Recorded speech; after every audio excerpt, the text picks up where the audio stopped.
समीर।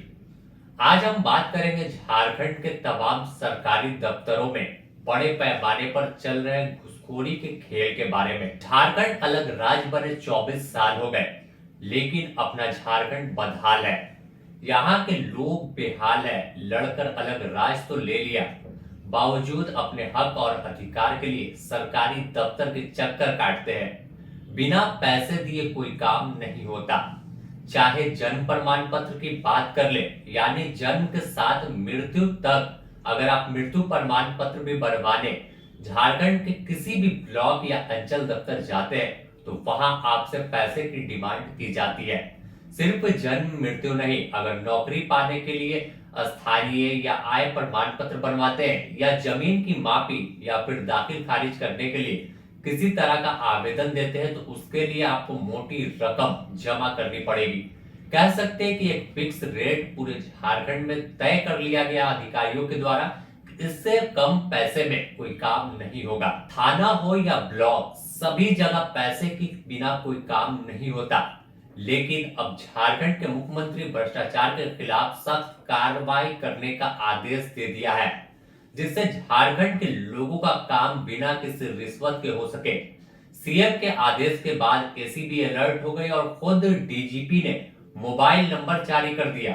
साफ तौर पर कहा कि अगर किसी सरकारी दफ्तर में कोई घूस की मांग करता है तो बिना किसी डर के फोन पर शिकायत कर सकते हैं। सीएम के आदेश के बाद राज्य के डीजीपी एक्शन में दिखे। पहले ही दिन एसीबी की कार्रवाई से घूसखोरों में हड़कंप मच गया। साथ ही मोबाइल नंबर जारी कर दिया जिसमें कोई आम इंसान घूसखोरी की जानकारी दे सकता है। मोबाइल नंबर आपको बताते हैं जिस पर आप शिकायत कर सकते हैं, 9431110567। एक और नंबर है 0651270001, या फिर जो एसीबी का टोल फ्री नंबर है 1064, इस पर आप कॉल कर जानकारी दे सकते हैं। नंबर एक बार और से दोहरा देते हैं, 9431110567।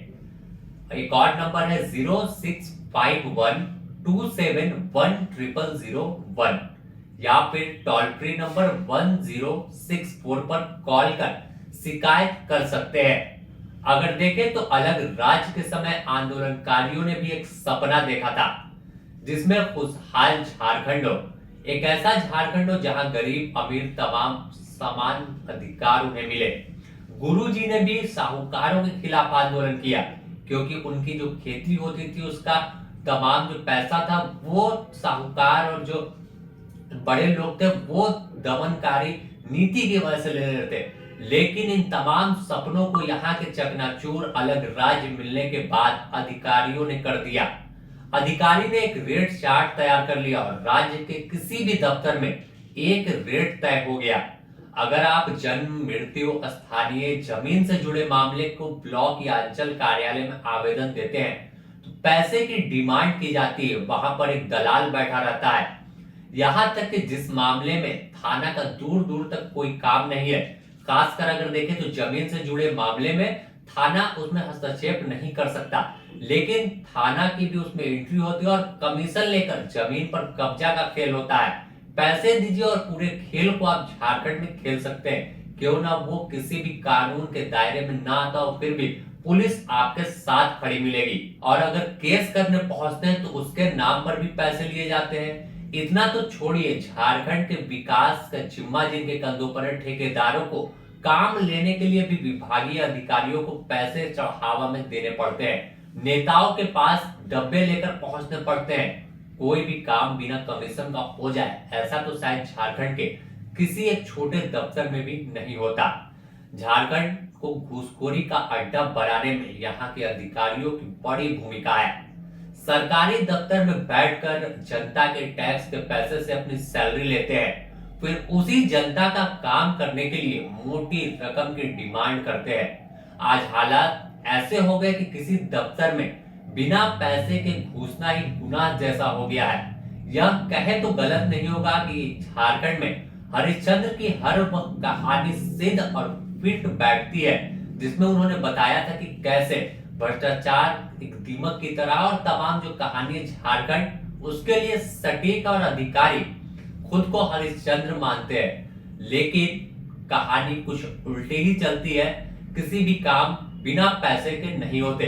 लेकिन जैसे ही नए साल की शुरुआत के दूसरे दिन एसीबी ने कार्रवाई की, उससे अधिकारी जो घुसखोर है उनमें हड़कंप मचा है और सख्त आदेश सीएम का है कि अगर कहीं घूसखोरी की शिकायत मिलेगी तो संबंधित अधिकारी पर कड़ी कार्रवाई होगी।